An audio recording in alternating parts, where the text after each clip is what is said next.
याद कर खादो साहब पूछो दाल में भाई है सब तक कहां बढ़ा रहा हूं वो दो की यार ठीक हो सॉरी जी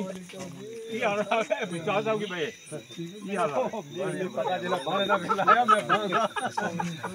आपको बन गया नहीं सारा मिले मैं फिर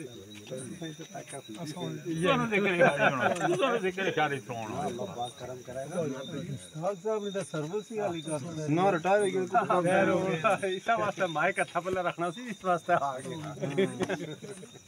तो कबल बस कर गई कबल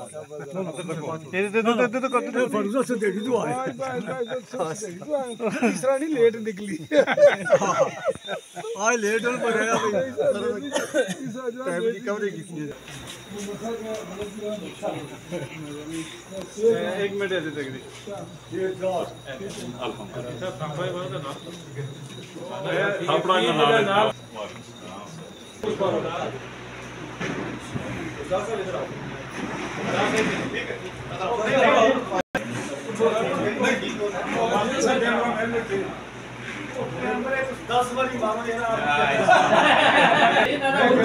ऑन कर गए मैं पूछो हम सुनाओ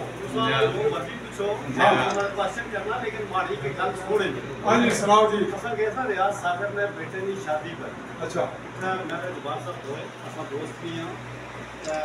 जेडे असल प्रोग्राम होने ना अल्हम्दुलिल्लाह के आते इकट्ठे हो ठीक है इस वेले ठीक है उस्ताद रज़ा कश्मीरी साहब आखे सी मेरा आलस सर ठीक उस क्या साडा क्या कर सकते हो किसी मामले पर गलत बोलने लिए नहीं हो असल क्या कश्मीरी साहब अगर अंदरू कुछ है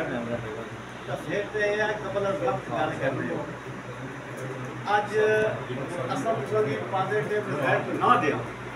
तो फिर असल इतनी शख्सियत होने का कोई मतलब नुमाइंदगी असल कट ना करने जे चौधरी रज़ाक साहब की आप असल खुद ही सी रहमान साहब साहब असल को आज नवा काम नहीं सियासत ने हुआ मैं अल्हम्दुलिल्लाह रिटायरमेंट भी कबल बिफोर टाइम ना मकसद है कि मैं अल्हम्दुलिल्लाह एक गल कर सका ठीक है तो मैं उठा रज़ाक कश्मीरी चूंकि अज होता है नहीं था तो रज़ाक साहब ये बावर कराना चाहते हैं असा कि जिस वेले असा तुसा नाल यानी अगर जवाहर साहब ने आज पूछ आए हो तो मेरे घर भी तुसा ना तो कई कहानी इस तरह केड़ी शर्त वाली गल है जी ये सारे लोग चूंकि बासियत मीडिया पर्सन ने तुसा नाल कीती है कि तुसा जेडी गल कर रहे हो रिकॉर्ड ना हिस्सा हो जाए असा तुसा नहीं body language face reading tune ये सब चीज़ा चेक कर गए क्लियर कर बैठे कि तुस इस काफिले शामिल ये तुसानी गल फहमी है मैं जनाब की एक गुज़ार करा पहले शामिल हो नहीं ना मैं पहले शामिल ना मैं हले हुण शामिल होया अच्छा मैं तुसा की ये रिक्वेस्ट की है फजल रहमान साफी साहब जिस तरह मैं शामिल होया उस तरह चाय ने अंदर ढोल धमाका बैठा वाह वाह जिंदाबाद वो करना चाहते एग्री ठीक है मेरी शख्सियत मैं तुझे एक गल दसी है कि मैं बिफोर टाइम इलेक्शन मतलब अपनी सर्विस छोड़ दी है क्यों छोड़ दी है इसमें पसे मंजर को बात आ रहा है आजादी ठीक है और को क्वेश्चन है करो सियासी टॉपिक तक करना चाहे हो हाजिर ओके चौधरी रज़ाक साहब की शख्सियत पर करना चाहे हो तो हाजिर नहीं तो सब है असा छप्पे लोग ना एक चीज है जनाब हमेशा फ्रंट लाइन चौधरी रशीद साहब के दौर में भी फ्रंट लाइन पर रहे हैं कुछ मामलात होने असा रिलैक्स है फ्री मामलात इंशाल्लाह उस वक्त तक फजल रहमान साहब थोड़े पेशाब मैं ऐलान करा मैं चंगा ना लगा नहीं मैं अपने सूबे कबीले समेत मेरे अपने चौधरी इमदाद साहब आए जी उधर की आए है नहीं असल एक अपना सूबे ना फैसला है ठीक है वैसे ये वो गल आखने तो मैं वो गल भी आखना तू आ महसूस ना करना कि जेड़ा अरसा चौधरी साहब गुजारिया वो अंगरे पर ही गुजारिया जो भारा चौधरी रज़ाक साहब ने भाई ना सन इन्होंने असा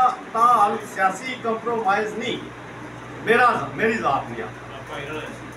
क्योंकि मैं चौधरी रशीद साहब नाल उन्होंने दोस्त सा, उन्होंने टुरनेला सा, उन्होंने कारकुन सा, मतलब इन्होंने फिलहाल शायद हमारे अंदर कोई